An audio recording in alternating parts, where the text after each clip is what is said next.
실시간 재난안전정보방송 재난안전 119 안전토크 시간입니다. 오늘도 백승주 전쟁기념 사업회장 나오셨습니다. 어서 오십시오. 예, 반갑습니다. 최근 북한의 동향을 보면은 지난 8일 그 북한군의 창건 77주년에 이 김정은 국무위원장이 한반도 격돌 구조의 그 근본 원인은 미국이다. 또 이렇게 이야기를 하기도 했고 핵 역량을 포함해서 모든 억제력을 가속적으로 강화하겠다. 또 이렇게 이야기했습니다. 아직까지 트럼프를 직접적으로 언급을 하진 않고 있습니다만은 북한이 계속 이런 메시지를 지금 전달을 하고 있거든요. 트럼프 정부를 이렇게 업무를 분장해서 나눠서 때리고 있어요. 김정은이 직접 나서서 우리 핵은 절대 협상용이 아니다. 핵무장력을 계속 강화하겠다고 이렇게 건군절에 나가서 때리고 나서 또 북한의 국방부는 그 10일 날 그 미국의 핵 잠수함 알렉산드리아호가 부산에 도착한 걸 가지고 이게 또 북침용이다 이렇게 공격을 하고 조선중앙통신 내시어서는 트럼프가 지금 아주 이게 국제사회의 많은 도전 속에서도 가자 지구에 대한 정책을 발표했죠. 가자 지구에 대해서 미국식 어떤 정치 체제를 수립하겠다 이런 입장인데 이런 부분에 대해서도 중앙통신을 때리고 트럼프의 외교나 이런 데에 때리면서 직접 트럼프를 공격하지 않으면서 트럼프를 공격하면서 존재감을 가시하는 또 북미 고위급 회담에 대비하는 또 끌어들이는 그런 아주 정교한 플레이를 보여주고 있습니다. 역시 북한의 좀 전략이 느껴지는 최근의 이 북한의 행보가 아닌가 싶은데요. 우크라이나전에 대해서 김정은이 이 우크라이나전의 책임이 미국에 있다. 또 계속 이렇게 이야기를 하고 있습니다. 러시아 군대와 인민을 계속 지지할 것이다. 이렇게 밝히고 있고요. 최근 분위기는 해빙 모드가 좀 만들어지고 있습니다만 이 북한군의 추가 파병의 가능성 어떨까요? 네. 제가 조심스러운데 우리 국방부 김선호 국방부 장관 대행이 권한 대행이 국회에 나와서 추가 파병 가능성이 있다 그러는데 저거 없다 그러면 좀 어색할 거 아니에요. 그러나 제가 볼 때는 지금 이 부분은 러시아 우크라이나 협상 진행이 상당히 영향을 미칠 것 같아요. 네. 개인적으로 볼 때는 이 협상이 순조롭게 잘 진행되면은 러시아가 그 북한 파병이 필요로 하지 않을 거고 추가 파병은 진행되지 않을 가능성이 많고 오히려 철군에 대한 논의가 급속하게 진행될 가능성이 많다 이렇게 봅니다. 근데 러시아가 북한은 이제 러우 전쟁이 장기화될 거라고 그저께도 발표하고 그러는데 러시아 대사가 재미난 발표를 우리가 전혀 기대하지 발표했는데 러시아 우크라이나 전쟁에 다친 러시아 병사가 북한칠에서 치료를 받고 있다 그래요. 이 부분은 메시지가 뭐냐면 러시아 전쟁에도 종전과 관계없이 종전과 러시아 북한 간의 군사협력은 여러 분야에서 잘 진행될 거다 이런 입장을 러시아도 내놓고 있는데 사실 철구 문제는 협상과 바로 연계될 겁니다. 협상이 타결되면 북한군이 있을 명분이 없잖아요. 그렇겠네요. 네. 이 국방부가 지난 11일 국회에서 밝힌 내용을 또 보니까요. 북한이 지금까지 러시아에 지금 파병한 인력만 11,000여 명이 되고 특히 장사정포 200여 문을 또 지원을 했다. 이렇게 이야기하고 있습니다. 장사정포 하면은 휴전선 인근에 밀집 배치되어 있는 그런 아니겠습니까? 이런 기종이 또 어떻게 들어갔는지 러시아에 또 어떻게 전달됐는지 좀 궁금하거든요. 지금 북한이 보유하고 있는 장사정포는 이제 사거리로 기준을 보면은 10km에서 60km 정도, 포의 크기로 따지면 170mm에서 240mm 이렇게 포들이 있는데 북한이 지금 서울을 겨냥하고 있는 고착된 포들이 한 5,000포문 이렇게 저희들 추산하고 있습니다. 그런데 북한이 러시아의 전쟁 상황 교착 국면에서 이렇게 전선의 여러 가지 형태를 봤을 때 러시아에서 더 단 종류만 보낸 것이 아니라 여러 종류를 보냈을 가능성이 많고 그중에 갱도 진지의 고정형보다는 좀 자주포를 좀 보냈을 가능성이 많아요. 자주형 장사포를 보냈을 가능성이 많고 지금 선박 기차가 있는데 이 부분에 대한 것은 제가 지금 기차로 보냈을 가능성이 저는 많다고 봅니다. 아 그렇군요. 또 일본의 NHK 방송이 최근 이런 분석을 내놨더라고요. 북한이 우크라이나전 이 파병의 대가로 러시아 기술의 협력을 받고 있다. 그런 내용들이 나오고 있고요. 여러 가지 종류의 무인기 다시 이야기해서 이제 드론이 되겠죠. 협력해서 개발을 하고 있다. 최근 그 올해의 양산이 될 수 있다. 이런 소식을 계속 전하고 있습니다. 그런 반면에 러시아가 이 핵무기 그 개발과 관련해서는 약간 대북 지원이 소극적인 편이다. 이것은 미국이나 중국과의 어떤 복잡한 그 관계를 피하기 위해서다. 이런 관측들이 나오고 있는데요.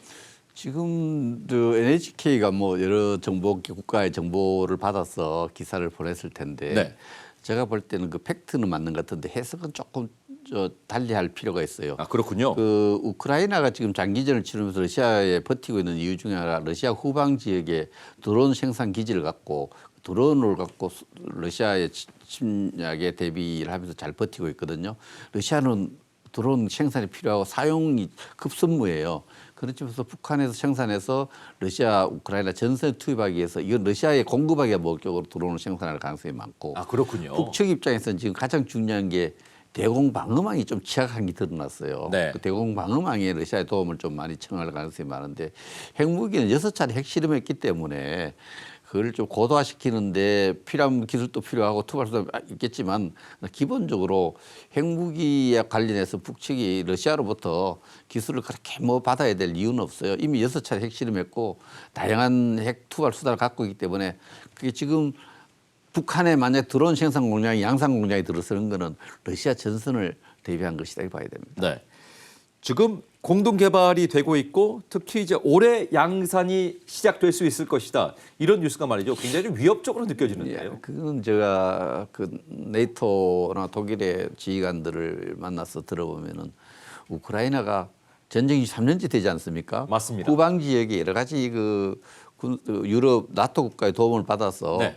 공급 그 군사 장비 특히 드론을 중심으로 생산 장비를 잘 생산하고 있어요. 공급을 자체적으로. 네. 근데 러시아 입장에서는 이 드론에 좀 열세를 보이고 있거든요. 그 북한 기술과 러시아 기술을 결합시켜서 북한에서 양산한다면은 미래 한반도의 어떤 그런 전쟁에 대비한 것보다는 러시아 전선에 바로 투입하기 위한 이거 네. 바로 생산하면은 뭐 보유 보관보다는 바로 러시아에 투입할 목적이 아닐까 이렇게 저는 분석해 볼 수 있습니다. 그렇군요.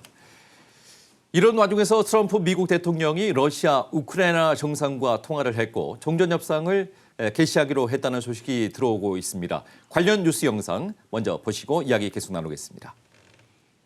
트럼프 미국 대통령은 푸틴 러시아 대통령과 90분간 먼저 통화하면서 종전 협상을 즉각 시작하기로 합의했습니다. 이어 우크라이나 젤렌스키 대통령과도 통화해 평화를 원한다는 원칙을 공유했습니다. We're on the way to getting peace. I think President Putin wants peace and President Zelensky wants peace and I want peace. 트럼프는 국무장관 등이 참여하는 협상팀을 만들어 실무 협의를 맡겼습니다. 푸틴과 직접 만나겠다고도 예고했습니다. We'll meet in Saudi Arabia, see if we can get something done.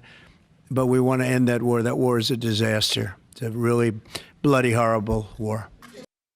종전 시점에 대해 트럼프는 너무 머지않은 미래라고 설명했습니다. 러시아도 이례적으로 정상 간 통화 사실을 확인했는데 종전 협상에 대한 기대감을 나타낸 것으로 해석됩니다. 협상 분위기가 고조되는 가운데 내일부터 시작되는 독일 뮌헨 안보회의에 미국은 부통령과 국무장관 등 고위급 대표단을 보냈습니다. 이 자리에서 미국이 구상하는 전쟁 종식 시나리오가 발표될 가능성이 큽니다. 우크라이나 젤렌스키 대통령이 미러 양자 협상에서 미국 측이 놀아나게 될 것이라고 반발하고 있지만 종전 협상은 이제 속도전에 들어갔습니다. 워싱턴에서 KBS 뉴스 김경수입니다. 지금 뉴스에서 보시는 대로 종전의 분위기가 확산되고 있는 그런 느낌이고요.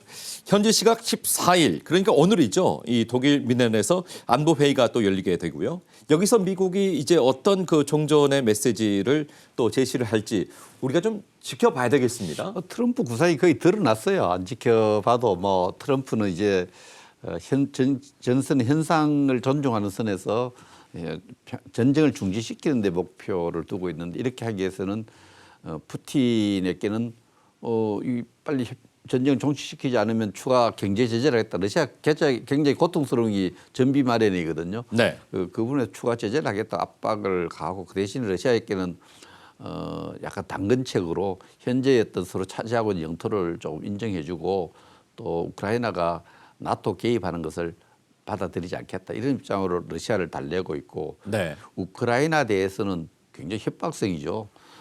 종전 협상이 났어라. 그러지 않으면 지원을 중단하겠다. 뭐 그러면 그렇게 되면 우크라이나가 러시아 전체를 다 바쳐야 되는 그런 상황이 상당히 강한 메시지로 그 받아들여지겠는데요. 그렇게 하면서 또 재건에 대한 플랜을 좀 내놓고 있는 네. 것 같아요. 그리고 나토 국가들이 좀 이때까지 도와줬는데 그냥 빈손으로 돌아오는 부분에 대해서는 조금 우크라이나 복구 과정에 참가해서 경제적인 이익을 보장해 줄 이런 모습을 보이고 있는데 이런 것들이 뭐 잘 포장돼서 민회에다 나올 거라고 이야기하는데 트럼프는 우크라이나 압박을 가하고 러시아에게 당근을 주고 네. 나토에게는 막 고투게더 이렇게 하면서 전후 복구에 관심을 끌려고 하는 지금 협상의 시나리오가 거의 다 드러나 있습니다. 지금 말씀하신 대로 종전의 그 분위기가 점점 이제 무르익지 않을까 하는 그런 느낌도 들고 말이죠.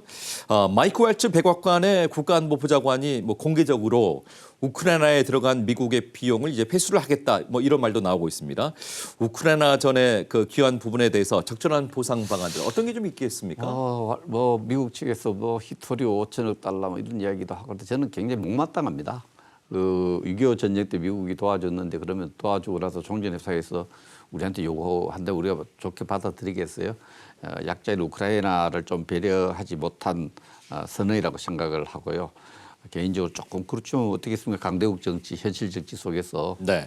미국의 이런 입장은 미국 트럼프의 국내 정치 지지율이 높지 않습니까? 지금 지지율이 53%를 넘어가서 1기 트럼프 때보다 굉장히 높아요. 미국민들은 그 우크라이나 전쟁에 그 미국이 지원한 것을 우리가 경제적으로 보상받겠다 이런 주장은 국제적으로 윤리적으로 이상주의 입장에서 보면 못마땅한데 현실주의 미국의 유권자들은 굉장히 환영하는 국내 정치를 맞는데 우리 이런 부분에 대해서 국제 정치를 정말 냉철하게 봐야 됩니다. 미국이 국내 정치에 박수를 받기 위해서 또 우크라이나에 대해 잘 배려하지 않는 이런 모습 속에서 현실 정치의 그 현실을 좀 직시해야 되지 않겠느냐. 우리가 좀 더 자주국방에 신경 써야 될 때라고 생각합니다. 어떻게 보면은 우리를 포함해서 지금부터가 더 중요하지 않을까 하는 그런 느낌을 계속 받게 되는 그 요즘인데요. 오늘 이야기는 여기까지 듣도록 하겠습니다. 지금까지 백승주 전쟁기념 사업회장이었습니다. 오늘 말씀 감사합니다. 감사합니다.